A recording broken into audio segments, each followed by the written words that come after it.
module 7. There's just 2 lectures.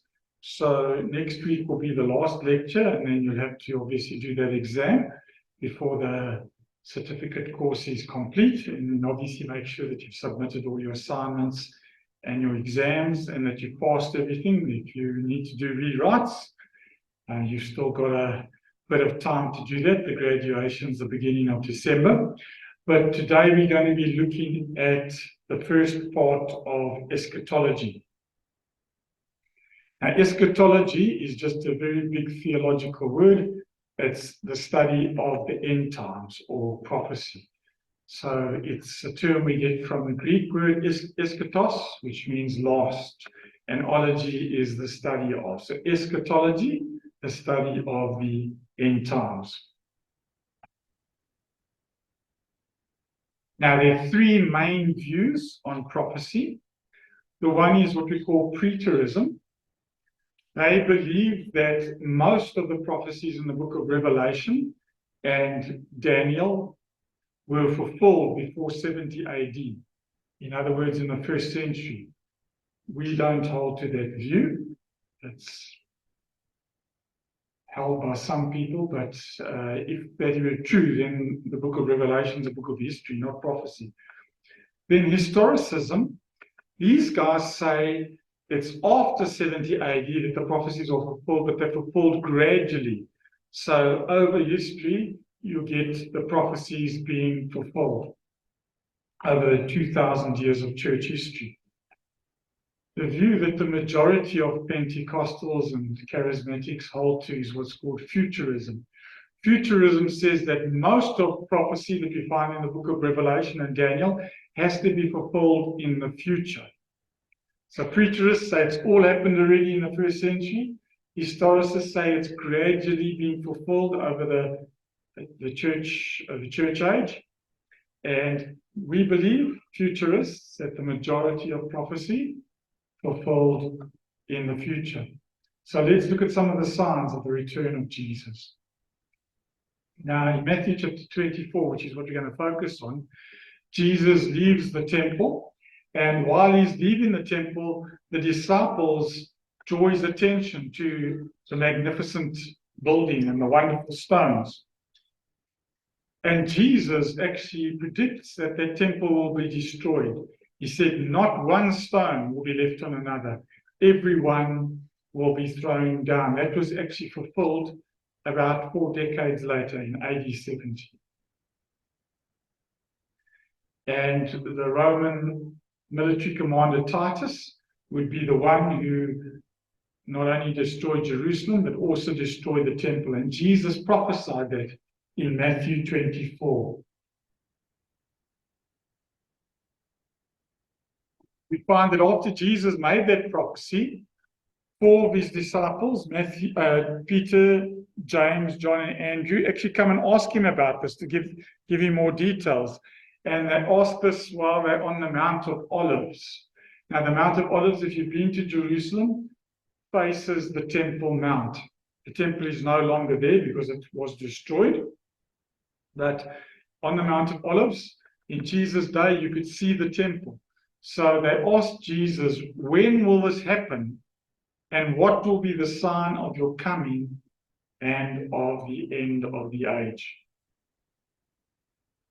And Jesus responds by giving the signs of his coming. So bear in mind, these are signs that are leading up to the coming of Jesus. Firstly, he said there will be many false Christs. There will be many wars. There will be famines, earthquakes, and pestilences in various places.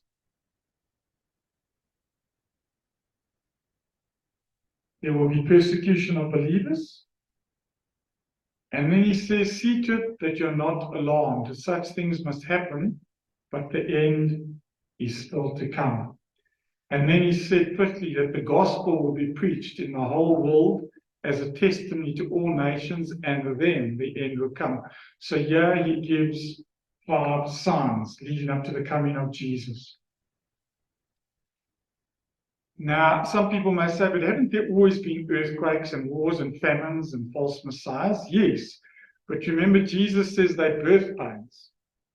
And as the ladies will tell you who've had children, birth pains, they increase in intensity as the time for the birth approaches. And when they're happening very often, then you know that the baby is about to be born. And so we believe that's why Jesus called them birth pains, that there's going to be an increase in these things leading up to the coming of Jesus. Yes, there's always been wars, but what Jesus is saying is going to be more and more and more as his coming approaches. And so we are looking at those birth pangs that are leading up to the coming of Jesus, what we call the rapture. The rapture is when Jesus comes to fetch his church, his bride, and take her to be with him in heaven. Firstly, he said there'll be false Christs, many. Now, remember, preterists tell us that the coming of Jesus was in the first century. But you find that in the first century, there were no people claiming to be the Messiah then besides Jesus. Jesus was the only one. So that immediately shows you that preterism is incorrect, because Jesus said that leading up to his coming, there will be many false Christs and many false prophets. We don't have any record. In fact, the first record we have of a very well-known false Christ was Bar Kokhba, who lived in the 2nd century. So that excludes preterism. Now look at the trend with people who claim to be Christ or the Messiah. In the 18th century, we know of 2. In the 19th century, 8. But in the 20th to 21st century, so far, I could find 40. Now remember what Jesus said? Birth pains. They increase in intensity. And he said there will be many false Christs. None in the 1st century, so immediately we know preterism is wrong. But we see that we live in an age when there have been 40 people claiming to be the Messiah since the beginning of the 20th century. In fact, even in South Africa, we've got our own claimant to be a Messiah. Moses Longwane is shown over there from Shawi in KwaZulu. He appeared on the E-News Channel Africa in 2013 to let everybody know that he was the black reincarnation of Jesus. And he said that he was immortal and that he was getting ready to perform miracles like curing the lame and the blind and even resurrecting the dead. I don't know if he's had any success, but Jesus said we're to expect false Christs. Then he said, number 2, that you will hear of wars and rumors of wars. But he says, don't be alarmed. These things must happen, but the end is still to come. That's one of the signs of his coming. He hasn't come yet. Now, it's true, we've always had wars. But the 20th century, so far, has been the century where there's been the most deaths due to war. 1914 to 1947 was the most deadly period in the history of humanity, with 100 to 200 million violent deaths. And at that time, there were 2 billion people alive. There's obviously a lot more now, but that was the most violent period of our history. In the 20th century, we had 2 world wars. We had the Korean War, the Vietnam War, the first Gulf War. In fact, according to Associated Press, at the end of the 20th century, 1/3 of the world's 193 nations were involved in some sort of a conflict at the time. 1/3. Remember? Birth pains, increasing intensity. And you just have to turn on your news and you can see Israel now at war with Gaza because of the atrocities committed by the Palestinians. We see the Russians invading Ukraine. There's war and conflict all over the world today. And Jesus said you'll hear wars and rumors of wars. So again, there's a little graph I put together, and you can see from the 12th to 13th century, and there's the estimated war casualties in millions, and you can see the last one is since the beginning of the 20th century. Look at the number of casualties compared to the previous centuries, an increase in intensity. World War I marked the entry of fully industrialized warfare and weapons of mass destruction. Remember, in the old days, the guys would have swords and javelins and things like that. We now have weapons of mass destruction, where we have bombs. We literally have bombs that could wipe out our entire planet. World War II saw the most frantic period of weapons development. And it was in World War II, just last century, that they developed the most powerful weapon we've ever known, the atomic bomb. And it was then that jet planes and radar and long-range rockets since then have subsequently been developed, which have the capability, as I say, of not only wiping out entire cities. We have bombs that could literally destroy the planet. World War II, about 70 million soldiers fought on behalf of the Allied or Axis countries. And there was an estimated total of 70 to 85 million people who died, which was about 3% of the world's population in 1940. The reason it was so high because of the amount of civilian deaths, because you had these bombings of cities. And so in the old days, war typically just involved the soldiers being killed. But we now see it quite common, as we see both in the war in Ukraine and now Israel, where civilians often constitute the majority of the casualties. And so, in case you think it's getting better, well, there's just a graph showing state-based conflicts since World War II. You might say, well, since World War II, it's been better. Well, it's not got better. Jesus said there will be famines. Now, again, we've had famines off and on throughout the course of human history. But in the 20th century, an estimated 70 to 100 million people died from famines across the world, of whom over half died in China and 13 million in what was then the USSR. Most of that was Russia.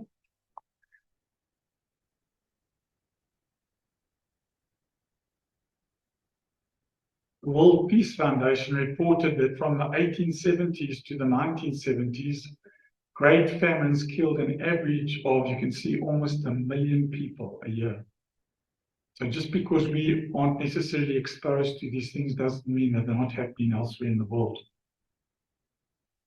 237 million sub-Saharan Africans are chronically undernourished, more than in any other region. In the whole of Africa, 257 million people are experiencing hunger, which is 20% of the population. So we live in a continent where on average, 1 in 5 people don't have enough food to eat. Some 815 million people in the world don't have enough food to lead a healthy, active life. That's just over 1 in 9 people on Earth. Almost 1 in 15 children in developing countries die before the age of 5, mostly from hunger-related causes. 66 million, and these are stats that are taken from the World Health Organization and Wikipedia, so they're not made up. These are pretty well substantiated. 66 million children attend classes every day with hungry bellies. Millions more are stunted from childhood malnutrition. Nearly 40% of children in sub-Saharan Africa grow up stunted due to chronic malnutrition. In other words, when they grow up, they have health problems because as a child, they never had enough proper food. An estimated 250 million preschool children do not get enough vitamin A. Some 250,000, so that's 250,000 to 500,000 vitamin A deficient children become blind every year. So that's one of the side effects of a lack of vitamin A. Jesus said there will be earthquakes in various places. Bear in mind, we're looking for an increase in intensity. between 2004 and 2014, there were 18 earthquakes with magnitudes of 8 or more around the world. That's an increase of 265% over the corresponding period from the previous century.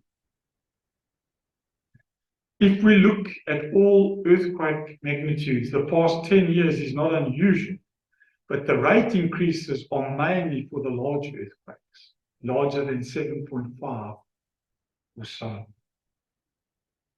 Now, tsunamis, tidal waves, they are indirectly related to earthquakes because you get a tsunami when you have an earthquake in the ocean and the movement of the plates causes a massive wave, which, as you know, causes great damage when it hits the shore. I recall when we were younger, you never heard of these things. And yet now you hear of tsunamis here and tsunamis there. In fact, there have been 18 tsunamis so far in the 21st century. If you project that and say it's going to continue at that rate, there is the number of tsunamis recorded from the first century all the way up to the 21st, and look at the steep increase that we're looking at there. Earth pains. Now, this is something that I'm sure we can relate to because we might not have had many major earthquakes or wars in South Africa, but Jesus said there will be pestilences in various places. Well, we've just come out of a worldwide pestilence called COVID. But in the 20th century, TB killed 100 million people. A total of 1.5 million people died from TB in 2018. So it's one of the big killers, even in our own country. During the 20th century, smallpox is estimated to have caused 300 to 500 million deaths. There will be pestilences. And they have listed a whole lot of more just in the 20th century. The 6th cholera pandemic. The Spanish flu, which happened after World War I, killed more people than the war did. Actually killed more people than COVID did. 40 to 50 million people died from the Spanish flu. That was about 100 years ago. Asian flu, the Hong Kong flu, these are just major pandemics. The most recent one were SARS, remember, in 2003. Then there was the swine flu that we had. You should have heard about Ebola. Terrible one in West Africa. Horrible disease. And COVID-19, well, those are stats I gave up to February 2023. At that point, there had been 6.85 million deaths worldwide, according to the official stats. Not only that, HIV, once again, something that happened in the late 20th century. Since the start of the pandemic, 84 million people have become infected with HIV, and 40 million of those people have died. Globally, around the world, 38 million people living with HIV. And an estimated 1.5 million become newly infected every year. 650,000 people died from AIDS-related illnesses in 2021. And there are 28.7 million people who were accessing ARV therapy at the time. Do you know who's got the largest infection in the world? South Africa. Now, when I say that, it's not proportional either. If you take the amount of people with HIV in South Africa, it's more than the amount of people with HIV in the whole of America. And talking about the United States, and they've got a population that is, I think, 5 to 6 times our size. And yet we've got more people with HIV in our country. We've got the most people in the world infected in South Africa, and number 2 is Zimbabwe. So Southern Africa has got a terrible problem with this. In fact, at the time that I drew those stats in 2021, 19% of all people living with HIV worldwide were in South Africa. That's 1 in 5 of people with HIV in the world live in our country. And those are stats that are coming from the United Nations. What's caused this increase? Well, the increase has been caused in diseases with globalization and urbanization. What do I mean by that? Globalization, well, we've got travel, worldwide travel. So we saw this with COVID. I mean, a person can have the disease in China, someone happens to be visiting China, they go back to their country and they pass it on there. And because we've got travel, instantaneous travel, or almost instantaneous from country to country, that's what's caused it. Urbanization is the trend we're seeing in the world where people are moving out of the country into the cities. And because you've got such a large concentration of people in the cities, the spread of disease is much greater because your chance of getting infected is much higher.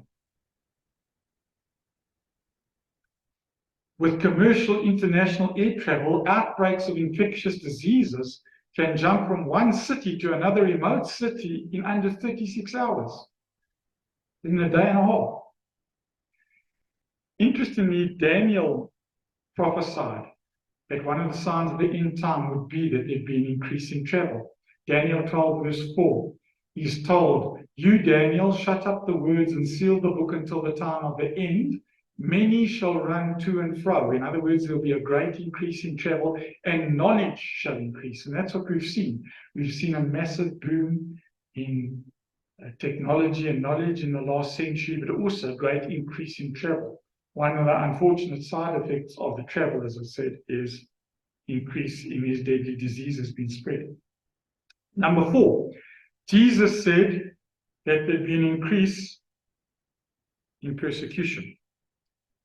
Speaking to his disciples, he said, "Then you will be handed over to be persecuted and put to death and will be hated by all nations because of me." Now you might say, "Well, I don't know of any Christians who have been put to death." Well, that's because you live in a country where we have religious freedom.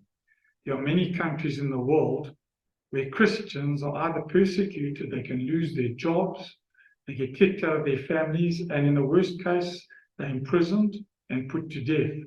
These are figures that were given by a man called David Barrett, who's actually the source for Encyclopedia Britannica. He said, based on his calculations, that there were more Christians killed in the 20th century than in the previous 19 centuries combined. According to his stats that he did at the turn of the century, 65% of all Christians that have ever been killed since the time of Jesus were killed in the 20th century.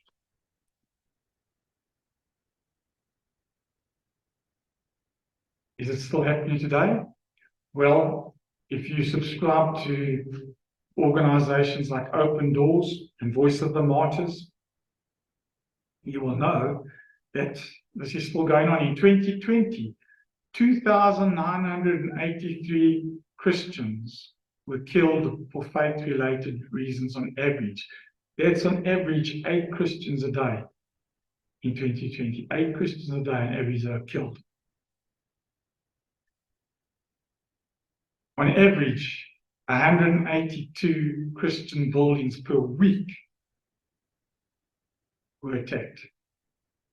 Churches or Christian buildings. On average, 309 Christians per month were detained without trial, arrested, sentenced, and imprisoned. And so according to Open Doors, which is a Christian organization that assists the persecuted church, 260 million Christians experienced high levels of persecution.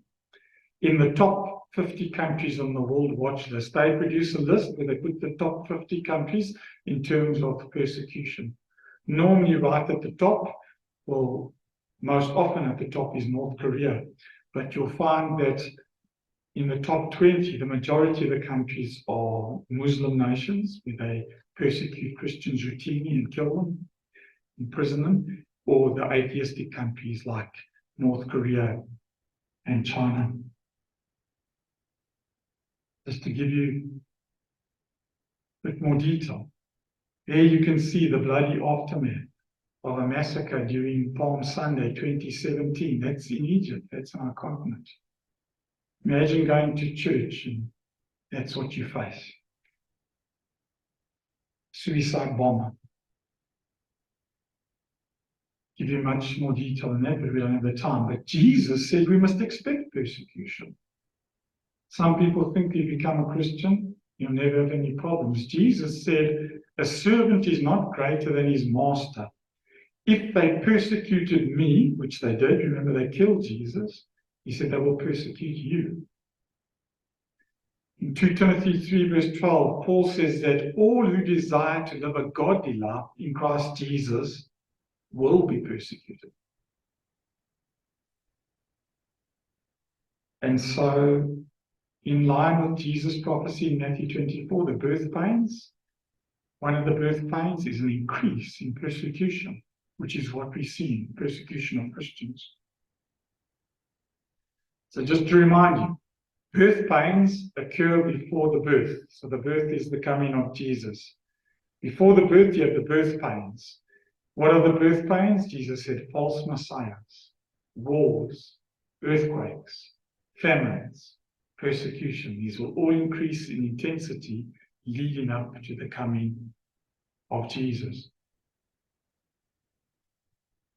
At the rapture. We believe in a pre-tribulation rapture. So we believe that Jesus is coming for his church before the 7-year period we call the tribulation. Now, many believe that the pre-tribulation rapture and the beginning of the 7-year tribulation happens in Revelation chapter 6 at the 6th seal. So if you know the book of Revelation, you'll know that there are 7 seals that are opened. I believe that the rapture takes place at the 6th seal. So those first 5 seals are before the coming of Jesus. And they actually correspond to what Jesus said in Matthew 24. Did you know that? So in the book of Revelation, it speaks of the first 4 seals corresponding to horses. So the first horse, the white horse, is the Antichrist. The red horse is war, we are told in the book itself. The black horse is famine. And then there's a pale horse, which we are told is death by sword, famine, and plague. And then the 5th seal, we see the martyred souls, people killed for the gospel under the altar. Now, do you notice something? That corresponds exactly to what Jesus said would be the birth pains. The white horse, false Christ, Jesus said, many will come in my name, saying I'm the Messiah, false Christ. That's what the Antichrist is. You will hear of wars and rumors of wars. We have the red horse, which is war, we are told. Then Jesus said there will be famines, and the black horse in Revelation represents famine. Jesus said there will be earthquakes and pestilences, plagues. And the pale horse, we are told, are death by sword, famine, and plague. And then Jesus said you'll be handed over to be persecuted and put to death. And what do we see at the 5th seal? We see the souls of the martyred Christians under the altar, and they're crying out to God, saying, how long, O God, before you avenge our blood? So there's this correspondence that we see between Matthew 24, the signs that Jesus gave, the birth pains, which he said would lead up to his coming, and in Revelation, the first 5 seals. And at the 6th seal, we believe is when Jesus comes again. Because Jesus goes on to say in Matthew 24, this gospel of the kingdom, and we finally have something nice. All these things we've been reading about are bad. Wars and famines and earthquakes and false Christs. But this is a good one. He said this gospel of the kingdom will be preached in the whole world as a testimony to all nations. And he says, and then the end will come. So that's a good thing. Jesus said that the gospel is going to be preached in the whole world. According to Joshua Project's website, 2015, 65 million people hear the gospel for the first time every year. 178,000 hear the gospel every day for the first time. And at that time, in the last 12 months, that's a year, there were 50,000 new churches started. Isn't that wonderful? True Christianity has grown by more than 300 million believers in the past 10 years. 300 million. But here's something interesting. Only 10 million, 3%, of those new Christians came from North America and Europe. So some people try to associate Christianity with North America and Europe. Only 3% of those 300 million believers came from those areas. You know where the majority came from? The rest, 290 million, came from developing countries like Nigeria, Brazil, India, and China. So the growth we've seen in Christianity, the massive growth, is in Africa and Asia and South America. And so one of the most remarkable changes we've seen in the 20th century in terms of Christianity is the rapid growth of Christianity in Africa and Asia. If you look at those stats, in the year 1800, just over 200 years ago, 99% of all Christians were in Europe and North America. And only 1% of all the Christians in the world were in Latin America, Africa, and Asia. By the beginning of the 20th century, 10% were in those areas. But you know, in 1985, things changed, because that was the first time ever in 1985 that it was a 50-50 split. But by 2010, and I can tell you that the figures will be even larger now, by 2010, 2/3 of all Christians in the world are in South America, or Latin America, Africa, and Asia. That's where the growth of Christianity is.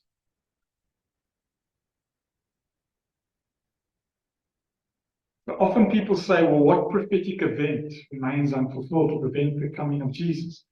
We look at the news and we see all these terrible things happening. We're saying, when is Jesus going to come? Well, let's see what Jesus said. He said, the gospel of the kingdom will be preached in the whole world as a testimony to all nations, and then the end will come. So we've seen all those birth pains, but yeah, Jesus says when this happens, the end will come. So I want to ask you, has the gospel been preached in the whole world? Have all nations heard the testimony? Now, this is very approximate percentages. If we take the amount of people in the world who claim to be Christians, that's approximately a third. And we know that there's a lot of people who say they're Christians and they're not really Christians. So let's just assume that only 1 in 3 of those who say I'm a Christian are real Christians. So we can say 10% of the world dedicated Christians. There's 20% who are nominal Christians. So that's a person who says I'm a Christian, but they don't really follow Jesus by their life. There are 40% who have heard the gospel, but they have not responded, or they've rejected the gospel. Now, that's not our fault. That means that had the gospel preached to them, but they've rejected Jesus. But this last one is our fault. There are 30% who've had virtually no exposure to the gospel. So that about a third of the world haven't rejected Jesus. They don't know who Jesus is. And whose responsibility is that? That's yours and that's mine. because Jesus said the gospel will be preached in the whole world. And we're the ones who preach the gospel. Now, most of those people live in an area that we call the 1040 window. They're very concentrated. So if you look at it, you can understand why, because you can see it's mainly North Africa and the Middle East, because that's a stronghold of Islam. So you get false religion playing a major part there. And to be a Christian there is very difficult. India, well, obviously you have Hinduism there as well, and then you have China as well falling there. And China is a stronghold not only of Buddhism, but also atheism. So that's why that particular area is where the majority of these people live. Also because that's a very densely populated area. North Africa and Asia and India. Well, China and India are the two most inhabited places in the world in terms of population. So that's where the majority of work needs to be done. So I want to remind you, so even though we're looking at prophecy, I want to remind you a bit of missions. Jesus gave a command to his disciples before he left. And that command applies to you and me. He said, go into all the world and preach the gospel. He didn't say go into most of the world. In Revelation chapter 7, after the rapture, we see that John sees a massive crowd of the redeemed before God's throne. And you know what he says? He says they consist of every nation, tribe, people, and language. He didn't say most nations, most languages, most people. He said every. So we still need to take the gospel to every nation, tribe, people, and language. We have unfinished work. So if you're saying, well, I wish Jesus would come soon, well, we need to go out there and complete the Great Commission. Because despite Jesus' command for us to go into all the world, almost 1/3 of the world's population, 1 in 3 people, have never heard of his name. This was some years ago that Oswald Smith said, but it applies today as well. He said, we as Christians talk about the second coming. He said at that stage, half the world has never heard of the first. Or we can say 1/3 of the world. So there has been good work done, but we still have unfinished work. So as I told you, Jesus told his disciples, and we fall into that category, go into all the world. Preach the gospel to all creation. So as Christians, we shouldn't only be focused just on our own church. Now, it's good to evangelize. Jesus told his disciples to preach in Jerusalem, Judea, Samaria, and the whole earth. So we need to be preaching in Jerusalem, which is our background or wherever we stay. We need to go further and be preaching in Gauteng in South Africa. That's evangelism because it's close to us. But as Christians, if we're not involved in mission work to these countries where so many of these people have never heard the gospel, we are being disobedient to the Great Commission of Jesus. And you might not be able to go personally, but you can support those who do go. There are many people who want to go, but who don't have the resources. Sometimes there's people in the country, in those countries, who are prepared, but they lack resources. How can we assist them? We can assist them through supporting them financially. We can assist them by praying for them. And we can assist them by encouraging them. And there are organizations like Open Doors, as I say, who assist in particular the persecuted church, but there are many missions as well that we can support. Do you know that there's actually enough evangelistic activity to reach the whole world? So it's not that there's not enough activity, it's because we target in the wrong people.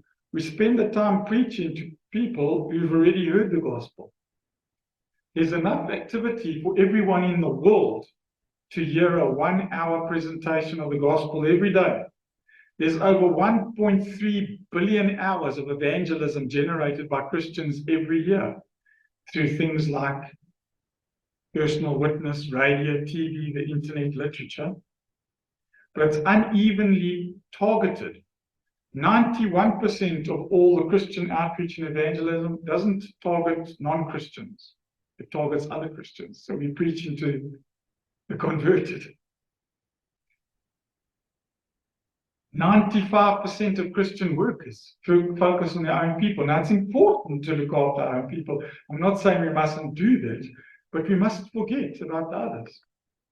So if you look at the world population, remember we did that approximate graph, we can say about 33% are Christian, 40% have been evangelized, but they've rejected the gospel. God will judge them for that. But that 27%, that third that are unevangelized, we need to do something about it. But if you look at foreign missionaries, only 2.5% focus on that group. And 80% are focused on people who are already Christians. So it's not that there's not enough effort, enough work. It's that it's been targeted unevenly.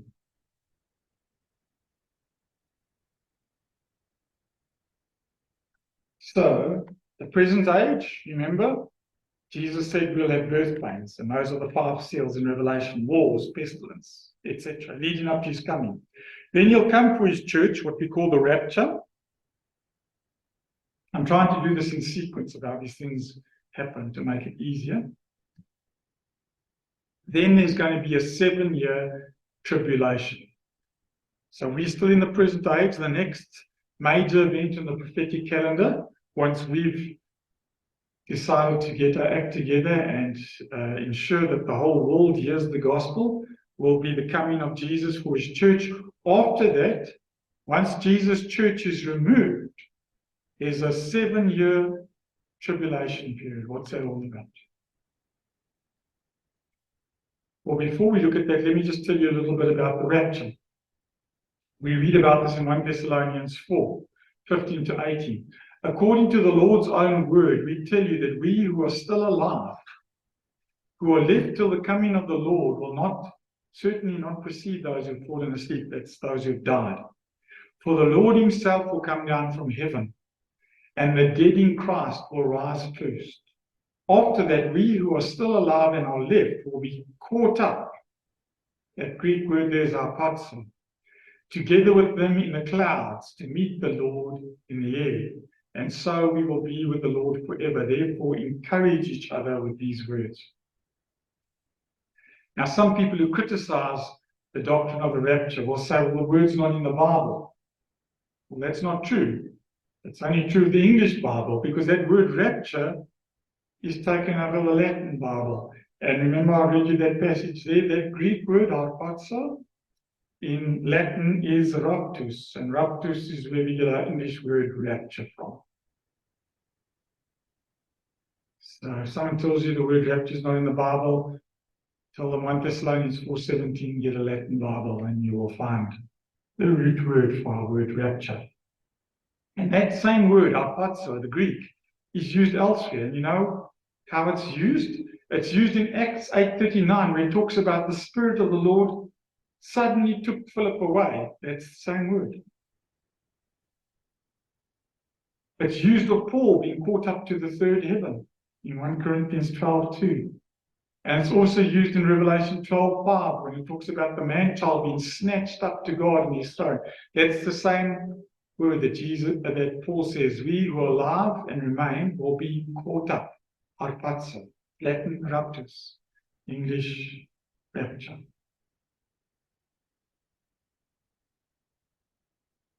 Now, premillennialists, don't worry too much about what a premillennialist is at this stage.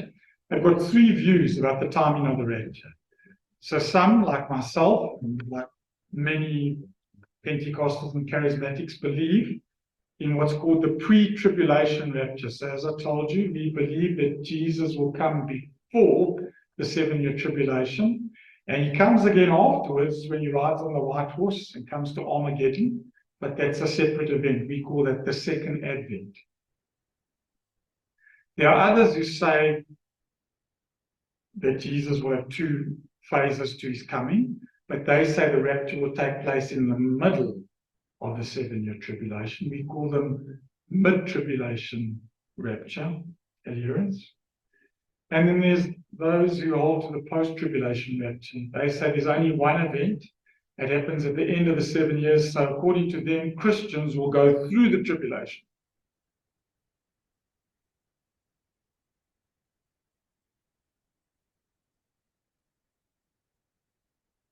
Now, just very briefly, and I think we'll end on this section here because we started a bit late and we might just have to have an additional lecture. But why do we believe that the rapture and the second event are two separate events? People who criticize that will say, will you guys teach that there's a first, second coming and a second coming? You say Jesus comes before the tribulation and after, so it's two second comings. But if you think about it, there were two phases to the first coming of Jesus. Firstly, Jesus appeared to everyone when he came and preached. But after his resurrection, if you read the Bible, you find that he only appeared to believers. He didn't appear to everyone, to the unbelievers, only to believers. So it makes perfect sense that there will be two phases to the second coming. So the first phase of his first coming, he appears to all, and then he appears to only to believers. We believe that at the second coming, it's the other way around. At the rapture, he appears only to believers, and at the end of the tribulation, he appears to all. So there's nothing inconsistent with believing in two phases to his second coming, because we saw the same in his first coming. Another accusation that's brought against people who believe in a pre-tribulation, I say, well, you guys just want to miss the tribulation. You don't want to suffer. And as I pointed out to you, the Bible does teach that Christians will suffer. But there's a difference between suffering at the hand of the world and at the hand of Satan and suffering at the hand of God. The time of the tribulation is God's wrath, where God judges the world. And that's why we don't believe that we will fall under that judgment, because God is judging the unbelievers. 1 Thessalonians 5, verse 4-9, you brothers are not in darkness, so that this day, it's talking about the coming of the Lord, should surprise you like a thief, for God did not appoint us to suffer wrath. Paul tells us that Christians are not appointed to suffer God's wrath. Yes, we live in an age where we experience the wrath of the devil and his cronies and the wrath of the world, but we don't experience the wrath of God because we are his children. And so in Revelation 6, remember I told you the sixth seal, where we believe the rapture takes place at the beginning of the tribulation, it says that the people call to the mountains and the rocks and they say, fall on us and hide us from the face of him who sits on the throne and the wrath of the Lamb. For the great day of their wrath has come. The tribulation is a time of God's wrath. Revelation 3, verse 10-11, Jesus promises his church that he will keep us from the hour of trial that is going to come upon the world. 1 Thessalonians 1, verse 9-10 speaks about Jesus who rescues us from the coming wrath. Now, Jesus compared his second coming to the flood and also to the destruction of Sodom. In Luke 17, 26-28, he says, as it was in the days of Noah, so shall it be in the days of the Son of Man. It was the same, he says, in the days of Lot. He compared his coming to that. Noah didn't go through the flood, God's judgment. He and his family were spared. They were removed and put in the ark. What happened to Lot? Did God leave Lot in Sodom when he rained down fire on the city? No. The angels came and they removed Lot. And in fact, they actually said to him, we can't bring down the judgment until you removed. So the precedent in Scripture is before God brings his judgment, he removes his children. So in the time of the flood, he removes the righteous, puts them in his ark, and then he pours out his judgment on the world.